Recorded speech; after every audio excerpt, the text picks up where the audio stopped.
Edi Baskoro Yudhoyono terus mengawal dan melakukan sosialisasi Undang-Undang Nomor 5 Tahun 2017 tentang pemajuan kebudayaan.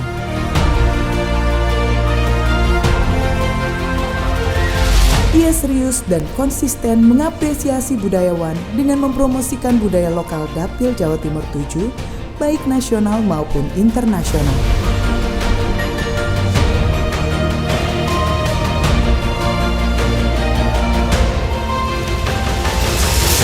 Dengan ini, para budayawan akan terus produktif dan memberikan karya terbaik bagi bangsa Indonesia.